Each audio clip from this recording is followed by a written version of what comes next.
My video right now is about to be about heat damage and how to recover from it without cutting it. I know a lot of people are trying to recover from heat damage and they really can't, or they don't know how to recover from heat damage.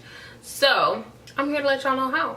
So let's get into this video. I will walk into your man's house and connect to the hotspot, cause I'm B.A.D. B.A.D. They study me like PhD. Island gal, so I like reggae. Ooh. The first two things that I'm going to say how you recover from heat damage would be A, patience, B, commitment.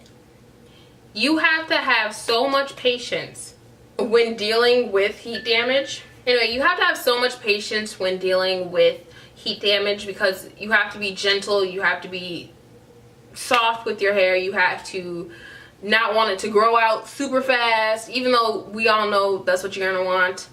That's besides the point. You can't just like rip through your hair. You can't be rough with it. You have to have patience with it. You also have to have commitment when you are going throughout this journey. So while you have to realize that this is going to take time, and that you have to know that 3 months down the line, you're still going through that journey and it's not going to be over. You're not going to have waist length hair, you know, like it's not going to be like a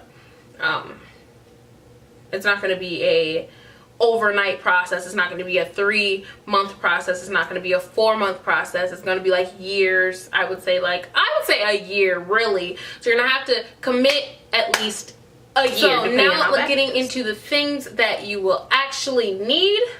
I say protein treatments are a blessing, no pun intended, because my name is Lacey. Anyway, so I would say protein treatments are a good thing for heat damaged hair. Now, here's how I would do it, because I don't have heat damage, thankfully, anymore. So this is how I did it. I had like heat damage at the ends, and then I had the natural hair growing. Now my natural hair is protein sensitive, but down here will take protein every day if it really could. Don't do that, I'm just kidding, I'm just exaggerating.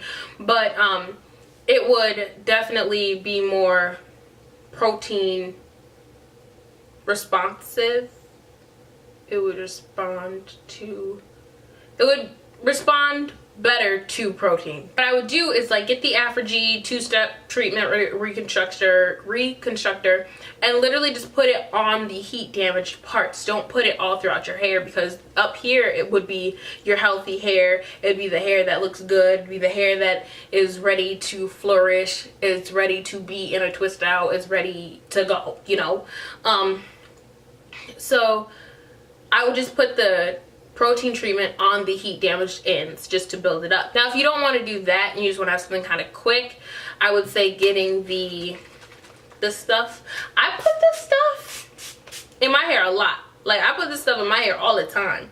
So it has hydrolyzed protein in it, so I can spray that in my hair. Now for people who have heat damage, I would do the 2-minute reconstructor, and then I would have this just for when you start experiencing a little bit of breakage, or like more than normal. For deep conditioning, I would say get you some Shea Moisture. I'm a huge advocate for it. This one's the best one to me. This one's the second best to me. The best one to me is the Manuka Honey and Mafura Oil Intense Hydration Hair Mask. You do want to switch off between deep conditioning and protein, so you keep that balance in your hair so that it's not imbalanced and it's not breaking off. Moisture and protein is the key to growing your hair. I would say deep condition regularly. Do it at least once a week, or you can also do it twice a week if you'd like, depending on your situation. My third recommendation would be to put your hair away. When I say put your hair away, I don't mean go get a tight sew-in, I don't mean go get some tight Senegalese twists or some tight kinky twists or some little teeny weeny micro braids. That's not what I mean. I mean wear your hair in, like, I would put Putting it away to me means twisting it loosely and then putting it in a bun, or putting your hair in a bun loosely, or anything like that. You can do goddess braids, you can do anything like that. To me, that's what putting your hair away gently would mean. Do not go out and get a tight sew-in just because you think that's gonna make your hair grow out faster, because it's really just gonna break it off a lot worse.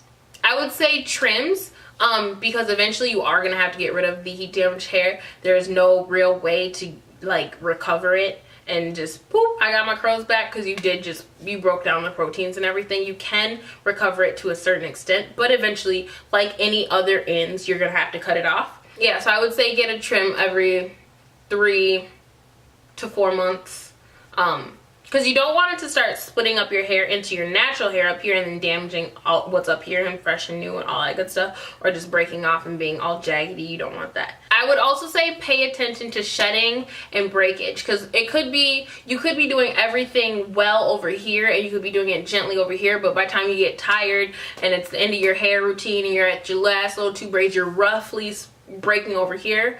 So then this side's going to start breaking off more than this side. So pay attention to the growth and how it's growing.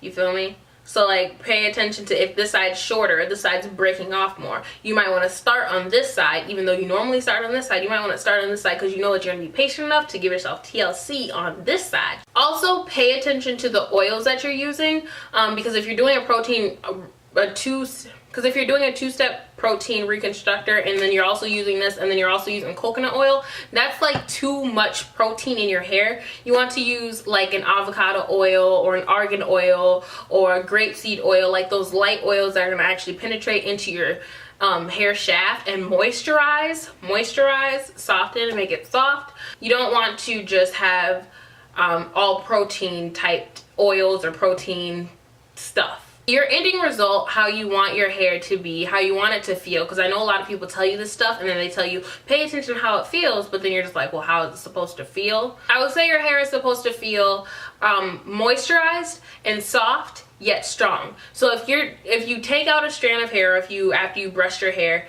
I'm gonna take one from my brush.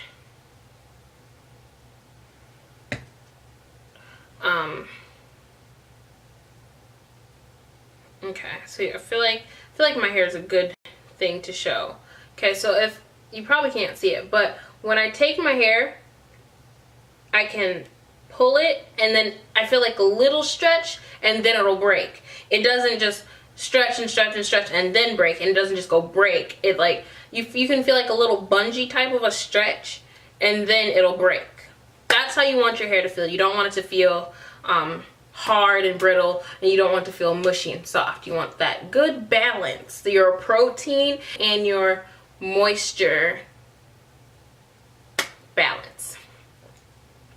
So that is it for this video, you guys. Comment, like, and subscribe, please, to me. That's the end of this video. Hang loose, guys, and stay strong.